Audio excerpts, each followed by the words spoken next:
Most people don't fail because they lack talent. They fail because they are addicted to one small, harmless-sounding word, almost. They almost started the business. They almost made the call. They almost followed their dream. But here is the brutal truth. Almost is just a polite word for never. Between almost and action lies a silent graveyard where dreams slowly disappear.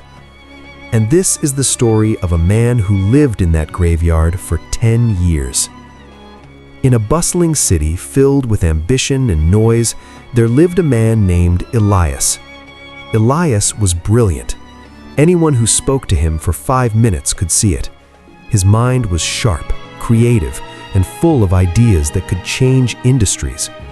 His apartment looked like the headquarters of a future tech company. Notebooks filled every shelf. Sketches of apps and inventions covered the walls. His desk was always buried under pages of plans, diagrams, and business models. If ideas alone could build empires, Elias would have owned the world. But ideas alone never change anything. Action does. And action was the one thing Elias struggled with.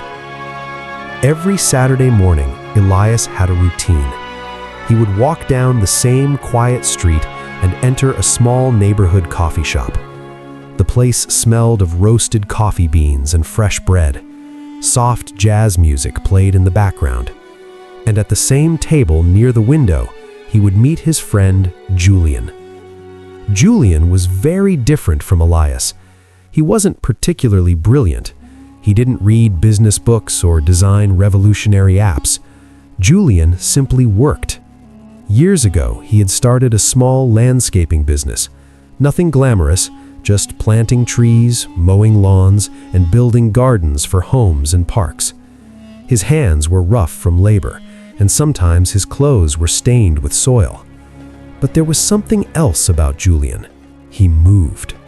While Elias planned, Julian acted. One Saturday morning, Elias leaned forward excitedly. "I think I've finally done it," he said, opening his laptop. "This app will change the way small businesses operate. It could be huge." Julian smiled. "That sounds great. When are you launching?" Elias hesitated. "Well, I'm almost ready. I just need to refine the interface a little more. It has to be perfect." Julian nodded calmly and took a sip of his coffee. Later that morning, Julian shared his own news. "I just got a small contract with the city. They want me to landscape a public park. It's not big, but it's a start." Elias smiled politely. Inside, he thought, "Landscaping? That's not innovation, that's just work." The next Saturday, they met again. Elias had another new idea, another plan, another nearly finished project. "I'm almost ready," he said again. Julian listened quietly. Then he talked about hiring his first employee. Weeks turned into months, months turned into years. The routine stayed the same. Every Saturday, the same coffee shop, the same table, the same conversation. Elias talked about what he was about to launch. Julian talked about what he had already built. While Elias redesigned his ideas again and again, Julian was outside in the heat and rain, planting trees, meeting clients, making mistakes, learning, growing. His business slowly expanded. First, he hired 1 worker, then 3, then 10.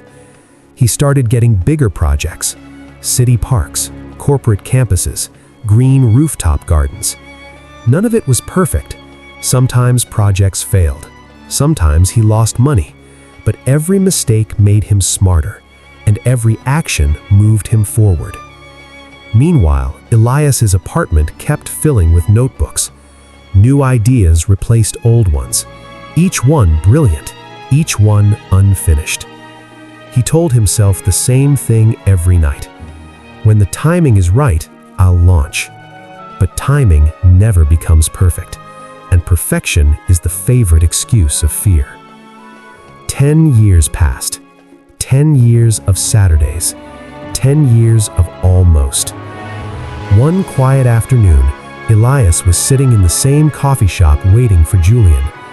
But Julian was late, so Elias picked up a business magazine lying on the table nearby, and that's when he froze. On the cover of the magazine was a familiar face, Julian. The headline read, "The Green Energy Entrepreneur Transforming Urban Cities." Elias stared at the article in disbelief. Julian hadn't just built a landscaping business, he had built a massive green infrastructure company. Solar-powered parks, sustainable urban forests, eco-friendly city designs. His company was now worth millions. A few minutes later, Julian walked into the coffee shop. He looked older, but calmer, confident. Elias slowly placed the magazine on the table. "I don't understand," he said quietly. "My ideas were better than yours. My plans were smarter. I studied everything." His voice dropped. "I was always almost ready." Julian looked at him for a moment. Then he gently pushed the magazine aside. "That's exactly the problem, Elias," he said. "You were almost ready for 10 years. He leaned back in his chair. "While you were waiting for the perfect wind, I was already in the water, rowing through the storm." That evening, Elias returned home. His apartment was quiet. He sat at his desk and opened one of his notebooks. Inside were beautiful pages of ideas, perfect diagrams, perfect plans, perfect possibilities. But something was missing. There were no coffee stains, no ripped pages, no messy notes from real work. No evidence that these ideas had ever left the page. They were beautiful, but they were also completely useless. Because ideas without action are just decoration for regret. That night, Elias understood something most people learn too late. Success doesn't belong to the smartest person. It belongs to the person who moves. The person who starts before they feel ready. The person who is willing to look foolish while learning. Because a messy yes will always outrun a perfect maybe. And the distance between almost and done is where real lives are built. So, if you are waiting for the perfect time, the perfect plan, the perfect moment, remember this: perfection never arrives, but opportunity does. And every day you say almost, someone else says start. And slowly, they take the life you were planning.